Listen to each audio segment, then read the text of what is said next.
At eto na nga, maiba naman. Mag-share tayo ngayon ng achievement natin.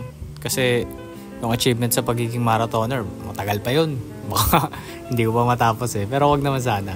So, for today's video, kita nyo naman sa title na turnover na yung bahay na matagal na nating hinuhulugan. Bale, March ng 2023, nag-start na kami kumuha ni Mrs. ng pre-selling na bahay. Kaya mataba pa ako dyan, pati yung anak ko. Madami ding struggles, hindi naman smooth sailing, no? Pero eto nga, last September lang na turnover na sa atin yung susi, etong bahay na to.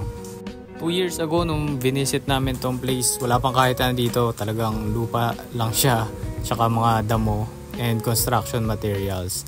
So now very happy na completed na and na turnover na, nakailang inspection din kami and punch listing para sa mga need ng repairs and replacement sa bahay.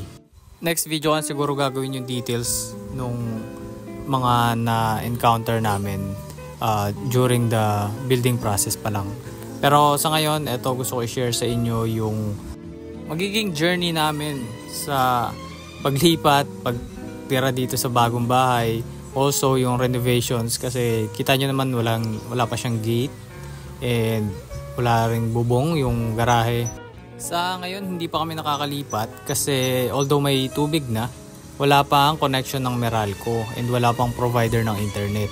Kaya eto, ina-enjoy lang muna namin yung outer space ng bahay. Also nagpupunas-punas din ng mga ali-alikabok para pag nagkakuryente na, mapagawa na natin ng gate and garage, siguro roofing na din sa labas, tsaka maging ready na tayo sa paglipat in the future.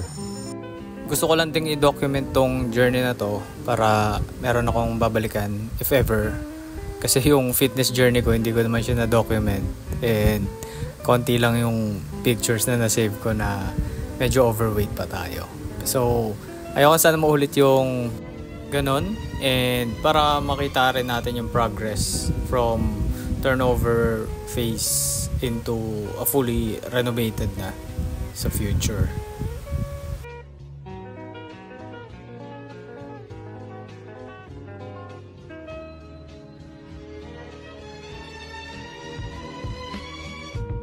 So ito yung floor plan ng bahay. This is for 80 square meters. Pero since corner lot yung unit natin, wala na tayong katabi, bakod na ng kabilang subdivision, mas malaki yung lot area natin. And for the floor area naman, it's 50 square meter lang. So ito, 2 floors siya and ito yung harap ng bahay, ito yung boundary sa katabi natin or sa kapitbahay natin. So papalagyan natin ng fencing yan hanggang dulo and also yung gate para sa garage. So from here sa sidewalk hanggang dun sa pader na yan is 2 meters ang lapad. And from the boundary naman sa kapitbahay natin hanggang dun sa dulo ng bakod na yon, that would be 10.29 meters. So ito yung view pagkapasok ng main entrance or main door natin. Naka-tiles na siya, medyo mataas naman yung ceiling, merong sliding door papunta sa garage, window sa garage and isa rin sa harap ng bahay.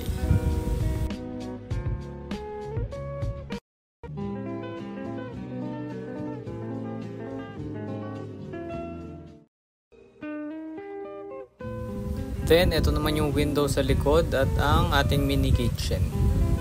Yung mini kitchen natin may kasama ng sink and modular cabinets.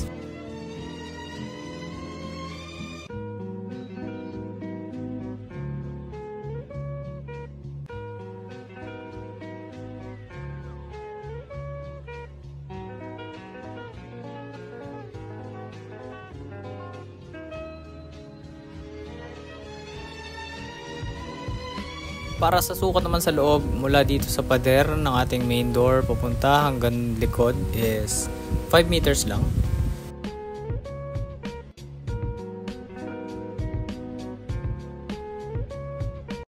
And mula naman sa pader ng garahe hanggang dun sa pader ng likod ng hagdan is 3.27 meters.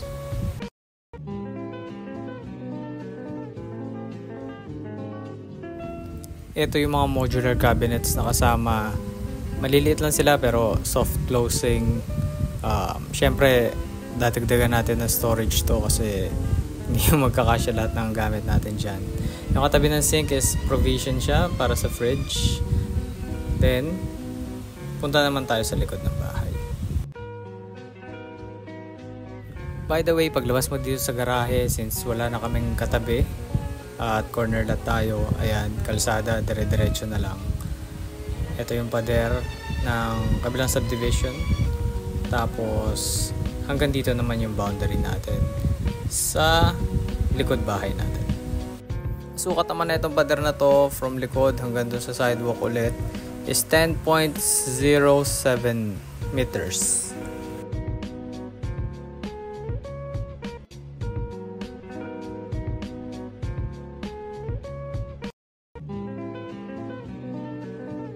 So ito naman yung likod ng bahay, may maliit lang na sink.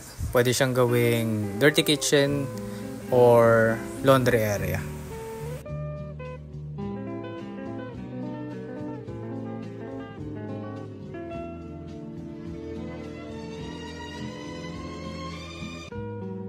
Ayan yung boundary natin sa kapitbahay naman. So papalagyan rin natin ng fencing yan, syempre.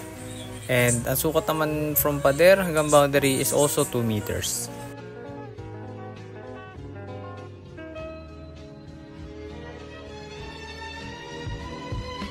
Ito naman yung entrance papunta sa taas. Ito yung hagdan natin. May maliit na storage dun sa ilalim. And sa kaliwang side naman, makikita natin yung CR. So meron na siyang toilet and sink, tsaka shower area. Balak rin namin ipa-renovate to, palitan ng tiles, and lagyan ng hot shower. So ang sukat ng bathroom natin dito sa baba is 1.33 meters by 2.3.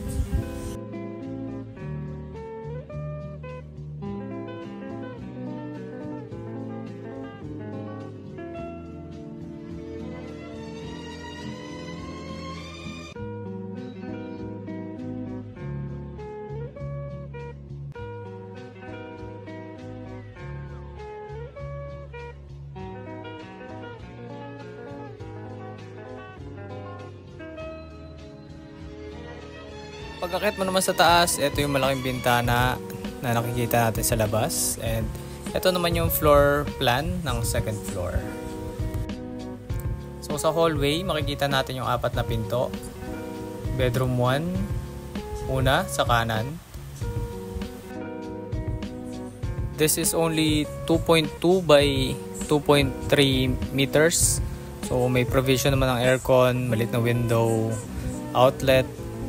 Tsaka sa likod ng pinto natin is meron ng cabinet.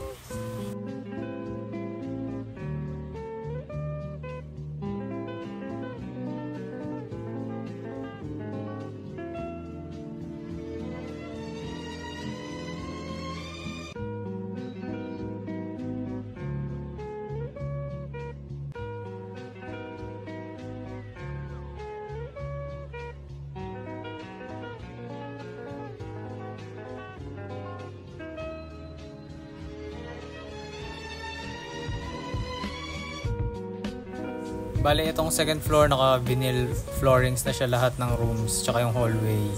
And dito sa room 2, mas malaki siya ng konti, 2.6 by 2.2 meters. Pero pareho lang, merong cabinet, provision for aircon, tsaka yung maliit na window.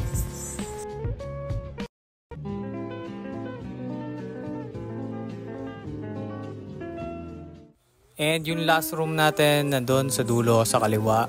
Ito yung magiging master's bedroom. Pagbukas mo pala sa kanya, makikita mo na yung corner windows ng room. Kaya maliwanag siya since maraming natural lighting. Ayan yung front view ng bahay natin. Kita rin yung garahe. May isa pang maliit na bintana. May kasama na rin siyang cabinet and etong sliding door which leads dun sa ating built-in toilet and bath. Ayan, ang kasama niyang cabinet. Mas malaki dun sa previous 2 rooms and ang sukat ng kwarto na to ay 2.52 meters by 4.1 meters kasama yung cabinet. Ito yung sliding door papunta sa ating toilet and bath. Then yung fourth door na nakita natin sa hallway kanina is yung common door naman ng toilet para sa bedroom 1 and bedroom 2.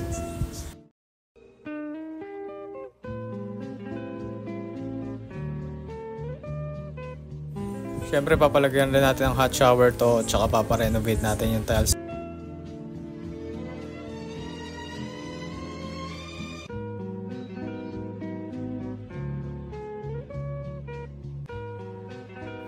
Since nandito ka na rin sa YouTube channel ko, subscribe ka na para ma-notify ka kapag nag-upload ako ng susunod na video tungkol sa progress dito sa ating munting tahanan. Yung pricing siguro, breakdowns, and mga renovation cost, popost din natin yan. Or kung may question ka or comments or suggestion, baka naman may contractor kang kakilala dito malapit sa General Trias na pwedeng gumawa ng roofing, fencing, and gate natin dito sa ating munting tahanan. Pa-comment naman sa baba. Also, paki-like na rin yung video para alam ko kung gagawa pa ako ng ganito. Ang haba kasi nito. Ang dami ko sinasabi. Ayun lang muna. Salamat.